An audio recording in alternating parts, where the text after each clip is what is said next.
In August last year, a tweet appeared on my Twitter feed of a woman who was an iOS engineer at Apple. And she was saying that she's going to resign from Apple because she's sick of being the only woman in the room. The comments on that tweet ranged from being very supportive and offering her new roles or new opportunities to others asking her where she's going to go, considering that Apple is probably the company with the highest women to male ratio in tech teams. And there was one conversation especially that caught my eye. So one person was saying that he genuinely believes that if Apple had the choice between a man and a woman who are both equally qualified, Apple would pick the woman. So instead, he was suggesting that there's not enough female talent to fill all the roles in the developer world. Now, somebody else chimed in and said, do you have any way of supporting your argument? Do you have any facts? To which somebody else replied and posted a Reddit screenshot of a supposed experiment. And in that experiment, somebody claims to have sent out 100 applications, or actually 200 applications, 100 for a woman, 100 for a man, and the only difference was that the name was changed. And in that screenshot, it is also then said that for the woman, they had 45 responses, while for the men, only 7. They then calculated that that's 650% more, which also the math is not really right. Whoever posted it meant 550% more. Still, that would be incredible, but in the word itself, it's not really credible. So I looked at this and it didn't ring true to me. On the other hand, though, it was one of those experiments where I was like, hey, if you think about it, you can actually do this. And instead of me just sending out manually 100 CVs, I can actually try to automate it as much as possible and document it along the way so that this experiment is not just going to be some random text on Reddit, but instead actually something that people, like you, can follow. So that's exactly what I did. I went through the whole process and I documented it along the way. The first step that I took was randomly generate CVs for positions. So I was able to create programmatically CVs, just having some script that takes some data and then spits out a CV on the other end. I realized as well that for all of the jobs that I would want to apply to, I would want to randomize the CVs a little bit. I don't think, the experiment setup as suggested by the Reddit screenshot would actually work in practice. If you just switch out the name, it's very, very easy to see that this is the same person. What I wanted to do, I wanted to send 2 CVs to every individual job, and they should be slightly different, while the tech level and work experience should be pretty much the same. I then went on Indeed and just scraped as many jobs as I could throughout Europe. On that, I couldn't just use any jobs because I was trying to apply programmatically as well, right? I wanted to do everything as automated as possible, meaning also when I want to apply to 1,000 jobs, I want to not sit there and apply for every job individually. So for that, what I did was I thought Quick Apply would be the best option. So Quick Apply is just an option for you to just upload your CV, add in some personal information that is also going to be captured within your Indeed profile, and then just send off the application. So at that time, my hope was that I could automate the whole process, write a script that would click through the different stages, upload the CV, and then be done with it. So I ended up having about 1,300 jobs across the whole of Europe, and all of them with tags like software developer, front-end developer, full-stack developer, back-end developer, and so on and so forth. I then went through them, removed duplicates, and also removed companies that were too often represented, as I thought that if I applied to one company like 15 times with 15 different CVs for the same name, it's going to be problematic at some point.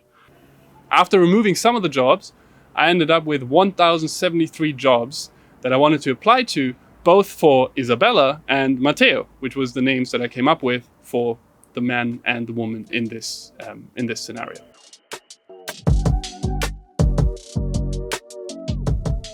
I then generated 2 CVs for each of the jobs that I scraped, meaning 1 male, 1 female version. Overall, that came out to be 2,146 CVs that I randomly created, meaning they're all slightly different, but overall pretty comparable in terms of experience level and skill level. Also, I made sure to write all of that information of all the different CVs that I created into an Excel sheet, right? So that I can keep track of what kind of CV did I create for which job. And I don't just do that so that people can check that I did the work right. But on the other hand, I also thought that gender, to me personally, is actually not the most interesting thing in this experiment. What to me is interesting as well is like which kind of job is going to land you more roles. And all of that data will be available at the end of this experiment.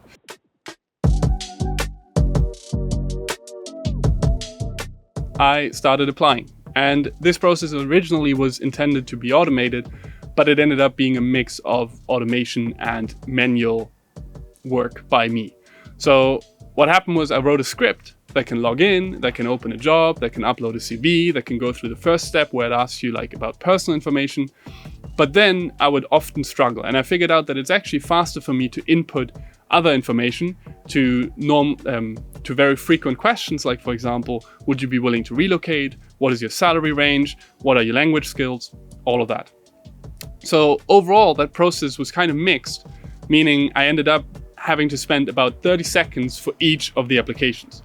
Additionally, there were some jobs that I just couldn't really apply to. Some of them were taken down in the meantime. On the other hand as well, some jobs were asking too many questions that I couldn't really answer on a comparable level for Isabella and Matteo without it being obvious that it was the same person. And I just decided to ditch them. So because of that, I lost a few jobs, meaning that at the end, I applied to 873 jobs each. So I lost about 200 jobs. But still, at the end of the day, I sent out 1,746 CVs, split up equally between Matteo and Isabella.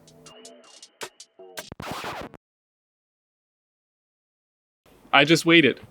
I sent out the last application on the 23rd of November. I sent them out over a span of like 6 days. And now it's just past Christmas. I've received a lot of responses already. But since this video is not coming out until the end of January, I'm just going to wait a little bit longer while I video edit and everything else, right? So now my job is to learn how to edit this stuff, put it all together, and then publish it. However, I know that a lot of you are not going to necessarily want to know in detail how I did all of these individual steps. So I thought I'd already add some of the results here at the end of this video. Bear in mind that right now I only know the summary statistics, right? I haven't looked into it exactly, but overall, here's what I found. 873 applications sent out for each applicant. So for Isabella and for Matteo. Overall, we got 70 invitations for Isabella for a tech interview or for the next round interview, and 54 for Matteo. If you just look at those two numbers, it seems to be actually easier to get to the next step in the application process as a woman in a tech role. 30% more replies for Isabella compared to Matteo. However, it's not as black and white as you might think.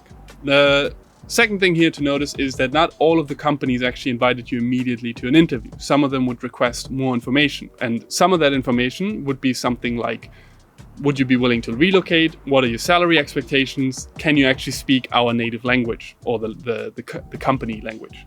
So that stuff I obviously also tracked. I didn't just track when you were invited to an interview.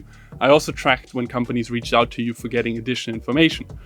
On that, Matteo had 64 replies, Isabella had 66. So that kind of request I also count as general interest, considering that otherwise the companies would have probably just rejected them outright instead of continuing to have an email exchange with them. So that is a lot closer, and I would generally count that as a positive response. So if you put that together with the actual interview invites, what you're ending up with is 136 positive replies for Isabella versus 118 for Matteo. That is still a 15% difference, which still sounds like a lot considering that both of them have worked 4 years in the industry. They have had a computer science degree for 3 years, and then your gender might make a difference of 15 to 30% depending on whatever value you're looking at. Still, just from like this very superficial look at the data, it does seem like there's an advantage of being a woman.